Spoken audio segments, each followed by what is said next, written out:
से आए हैं, रुड़की और सरैया से आए हुए वैज्ञानिक, जो अभी थोड़ी देर में टेक्निकल सोल्यूशन में आप लोगों को बताएंगे। मुजफ्फरपुर की टीम एग्रीकल्चर के बाकी सारे सदस्य और सर्वाधिक महत्वपूर्ण जो हमारे किसान भाई बहन यहाँ पर आए हुए हैं, आप सबका इस कार्यक्रम में बहुत बहुत स्वागत है। मुझसे पहले बोलने वाले वक्ताओं ने अत्यंत विस्तार से आपको अपनी बात बताई है और डिटेल में एग्रीकल्चर डिपार्टमेंट क्या कर रहा है और आप लोगों से क्या अपेक्षाएं उस विषय में बात हुई है। मैं बहुत संक्षेप में अपनी बात कहूँगा, क्योंकि हम सभी लोग जिनकी बात सुनने के लिए व्यग्र है, जिनकी बात सुनने के लिए यहाँ आए हैं, मैं चाहता हूँ कि ज़्यादा से ज़्यादा समय हम लोग आदरणीय आयुक्त महोदय के उद्बोधन के लिए दे सकें।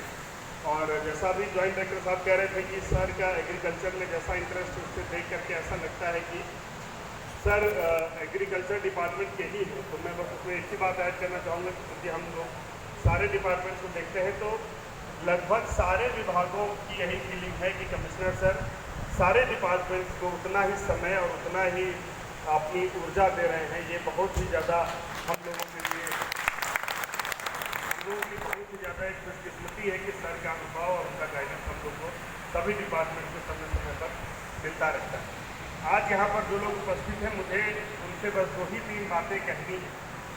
सर्वप्रथम मैं उनसे मुखातिब होऊंगा जो हमारे किसान बंधु यहाँ पर आए हुए हैं। देखिए, आप लोग अपने आप में प्रिविलेज हैं, अपने आप में आप लोग इस चीज़ के लिए धन्यवादी मानिए कि आज यहाँ पर इस कार्यक्रम में आप लोग उपस्थित हैं।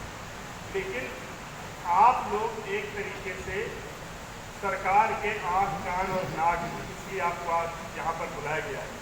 तो आप लोगों की बहुत महती जिम्मेदारी हो जाती है इस चीज़ की कि आप यहाँ पर जो बातें सुने, जो बातें समझें, उसको जा करके अपने बाकी किसान भाइयों को, जो आज यहाँ पर सारे किसानों को बुलाना संभव नहीं हो सकता, आप लोग उनके प्रतिनिधि के रूप में और साथ ही साथ सरकार के प्रतिनिधि के रूप में यहाँ पर हैं। तो आपकी जिम्मेदारी होती है कि दोनों के बीच की कड़ी का काम करते हुए जो भी बातें यहाँ पर बताई जा रही हैं, वो बातें जा करके आप बाकी किसानों को बताएं, तभी हम लोगों का जो लक्ष्य है वो पूरा हो पाएगा। अभी आपको जैविक खेती के विषय में, किस प्रकार से जलवायु अनुकूल खेती के विषय में बताया जाएगा, लेकिन कई बार हम लोग देखते हैं कि जो आखिरी किसान है, जो लाइन में खड़ा हुआ आखिरी व्यक्ति है, जिसके बारे में गांधी जी बोलते हैं, उस तक ये चाहे ये बातें हों, इन बातों का लाभ हो या बहुत सी योजनाओं का लाभ नहीं पहुंच पाता है।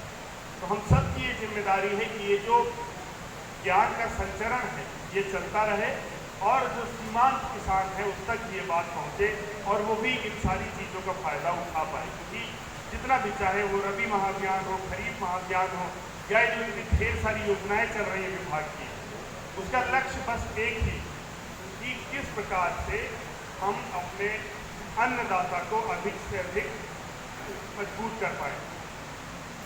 धीरे धीरे ये समय अब आ चला है कि हम लोग कृषि को भी एक उद्योग के रूप में विकसित करें, एक ऐसे एक्टिविटी के रूप में विकसित करें जिसमें लोग जाना चाहें। तो आप लोग को मैं ये आज यहाँ पर आपसे ऐसा अनुरोध करता हूँ और ऐसी अपेक्षा रखता हूँ। मुझे पूरा भरोसा है यहाँ जो भी उन्नत शिक्षक बंधु बैठे हुए हैं, वो लोग जा करके हम लोगों की बातें सभी किसानों तक पहुँचाएंगे। अब मैं जो एक बात कहना चाहूँगा, अपने जो टीम एग्रीकल्चर के लोग यहाँ पर बैठे हुए, चाहे वो कृषि समन्वयक हो, किसान सलाहकार हो, BA हो, SA हो या बाकी पूरी टीम, इतना बड़ा पूरा सिस्टम हम लोग का बना हुआ है सिर्फ एक ही चीज़ को लेकर के कि किस तरीके से किसानों को अधिक से अधिक फायदा पहुँचाया। अगर आज हम लोग देखें कि कुल योजनाओं का बजट कितना है, सारी योजनाएं जो कृषि विभाग में चलाई जा रही हैं, तो वो बहुत बड़ा बजट दिखता है। अब उसके बाद भी अगर किसान संतुष्ट ना हो, उसके बाद भी अगर किसान को उसकी अपेक्षाओं के अनुरूप सहायता हम ना दे पाएँ, तो इसमें सिर्फ हम लोग का फेलियर है कि हम लोग अपनी उन योजनाओं को सही से चैनल नहीं कर पा रहे। चाहे लोगों तक लाभ पहुंचने की बात हो या सही चयनित व्यक्ति तक लाभ पहुंचाने की बात हो। अगर कोई बच्चा आपके घर में भी है, दोनों तरीके के बच्चे हो सकता है कोई बच्चा हो जो मोटापे से ग्रसित हो सकता है कोई बच्चा हो जो दुबलेपन से ग्रसित हो। तो अगर दोनों ही बीमारियां, अगर ऐसा बच्चा जो दुबलेपन से ग्रसित है, उसकी जगह हम जो मोटापे से ग्रसित बच्चा है उसी को खिलाते जाएंगे, तो कभी हम अपने परिवार का सर्वांगीण विकास नहीं देंगे। यही चीज़ यहाँ पर अभी जॉइंट डायरेक्टर साहब डेटा बता रहे थे कि इतने ढेर सारे लोगों का यहाँ पर नाम आया फसल क्षति में। मैं जो रिपोर्ट बनी है आपकी यहाँ पर थी वो भी मैं देखा था, उसमें भी हम लोग कि कितना लक्ष्य है, कितना प्राप्ति हुई, कितना अभी करना बाकी है। वो तो ठीक है, आप आंकड़ों को पे नज़र रखिए, क्योंकि जो चीज़ हम लोग आंकड़ों में ले आते हैं वो चीज़ हम लोग मॉनिटर करते हैं, वो चीज़ ठीक हो जाती है। मेरी आपसे एक यही विनती है कि लेकिन सिर्फ आंकड़ों में ही मत हो जाइए। उन आंकड़ों के पीछे एक किसान छुपा हुआ है जो आपका इंतजार कर रहा है कि आप जा करके उसको योजनाओं का लाभ पहुंचाएं। वो हमारे लिए सिर्फ आंकड़े हो सकते हैं, लेकिन एक भी किसान का अगर फसल बर्बाद हुई, उसको सहायता नहीं मिल पाई, उसके लिए पूरे परिवार का प्रश्न हो जाएगा। तो आंकड़ों पे ध्यान रखते हुए आंकड़ों से आगे जा करके आपकी सफलता असफलता का सिर्फ एक मानक है।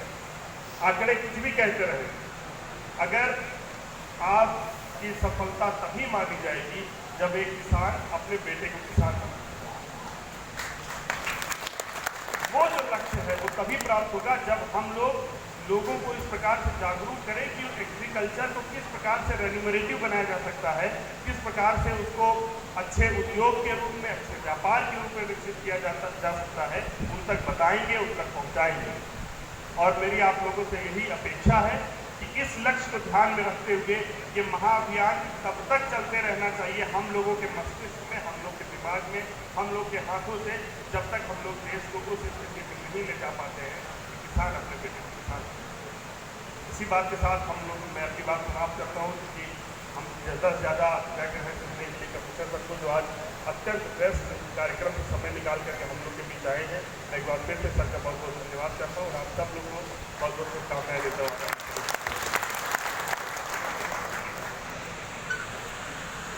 धन्यवाद सर, आप हम लोगों के बीच